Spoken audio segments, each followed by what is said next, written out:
Cien años de perdón es una película de género, de atracos, de robos, pero parece que el asalto al banco es solo una parte que cada vez se va haciendo más pequeña y es de la trama. Es una cinta que mezcla, pues, luego va introduciendo muchos elementos: política, ficción, denuncia social, ¿no?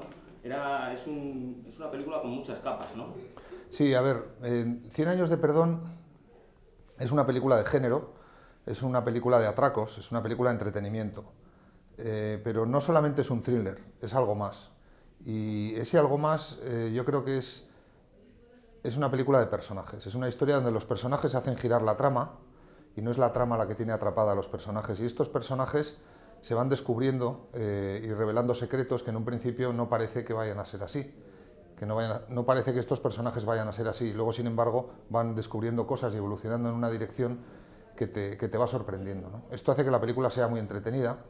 También es una película que se disfruta mucho porque utiliza el humor, el sentido del humor como palanca para ir conociendo o descubriendo a estos personajes y para ir haciendo avanzar la trama. Pero a pesar de que tenga mucho sentido del humor, siempre se mantiene ese thriller, esa sensación de tensión, esa sensación de qué es lo que va a suceder, ¿no? Y al final, la idea de Cien años de perdón es hacer un retrato, digamos, de la sociedad española actual, y al hacer eso, pues ahí se tocan unos temas de fondo, pues como es la corrupción o la situación actual, pero de una manera canalla, con sentido del humor, ¿no? Porque siendo este tema un tema tan serio y tan importante, nosotros hemos decidido, primero, ponerlo de fondo y segundo, darle un tratamiento divertido y canalla, donde al final encuentras la complicidad del espectador. Podría decir que Cien años de perdón es una película que igual te cuenta que el mundo en el que vivimos es una mierda, pero que de vez en cuando alguno se sale con la suya. Y en este caso es el espectador el que se sale con la suya. Eh, Hablabas también del sentido del humor que introduce la película en algunos puntos, y para eso yo quería detenerme y que nos hablas un poquito de un personaje que es realmente una de las grandes sorpresas de la película, como es el loco, ¿no? Sí.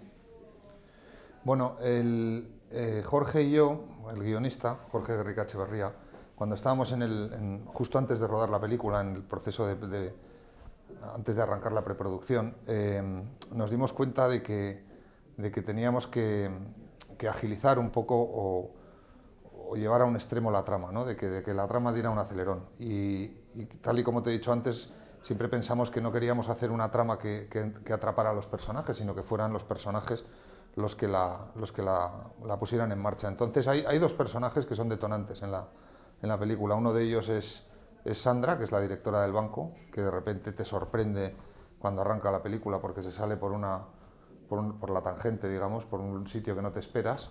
Y luego el segundo personaje es el loco, ¿no?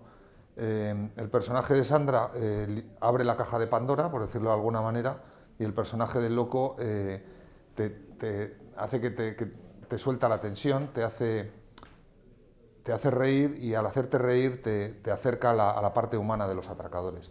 En esta película ningún personaje es blanco-negro, todos los personajes tienen secretos, todos los personajes ocultan cosas y es una película que cabalga entre un thriller de acción y casi me atrevería a decir un vodevil, ¿no? Donde se abren y se cierran puertas, donde la gente entra y te cuenta una cosa y esa cosa cambia la trama y de repente uno hace una cosa y esa cosa vuelve a cambiar la trama y ahí está el personaje del loco que de alguna manera pues bueno, hace de motor, ¿no? De motor de divertimento dentro de la película.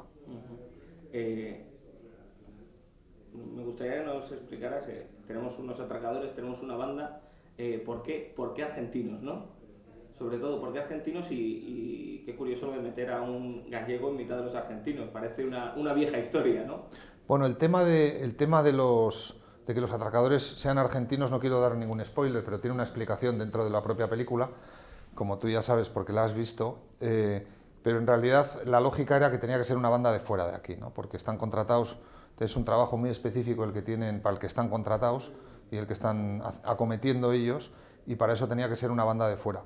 Pensamos en un principio en los Pink Panthers, que es una banda de atracadores serbios, pero luego nos resultaba que, claro, entre ellos tendrían que hablar su idioma, porque si no, no tendría sentido que entre ellos hablaran castellano, con acento sería un poco creíble.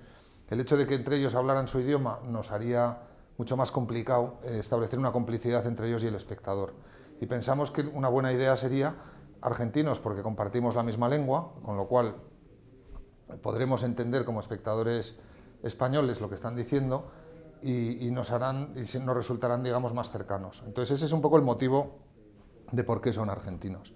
Luego yo creo que los actores argentinos, especialmente Rodrigo de la Serna, Joaquín Furriel y Luciano Cáceres, sobre todo Rodrigo de la Serna, aportan un humor a la película, aportan una frescura, aportan una verosimilitud que fortalece muchísimo la película, que le da como más, le da más vida, ¿no? Le da mucha vidilla, ¿no? Que se dice. Y dentro de esa banda, ahora que hablas de Rodrigo, entre él y el personaje de Luis Tosar, ¿no? Se crea una relación de, ¿cómo decirlo? Una relación muy particular, porque comparten un pasado común y son como una especie de dos gallos en el mismo corral. Se crea una dinámica muy interesante entre ellos dos a lo largo de la película, ¿no? Bueno, esa era la intención, ¿no? La intención era contar una historia de amistad entre ellos dos, ¿no? Dos personas que tienen un pasado común, dos personas que han tenido sus diferencias y dos personas que se están ocultando cosas en esta nueva situación y que de repente descubren que si siguen yendo cada uno por su lado les va a volver a salir mal y que la única manera que tienen de salir de ese sitio es limar asperezas, decirse la verdad a la cara y volver a trabajar juntos, ¿no? Que es un poco lo que cuenta la historia, ¿no? La película también es una película, como te decía, de personajes, que es una película que lo que te viene a decir también es que si vamos por separado, pues estamos mucho más limitados y cuando nos juntamos y hacemos equipo podemos llegar más lejos, ¿no? Y ya para terminar, la última, ¿cuántos años de perdón tiene el que roba a un ladrón, pero de los que había fuera del banco, de esos de traje y corbata? 100 años de perdón.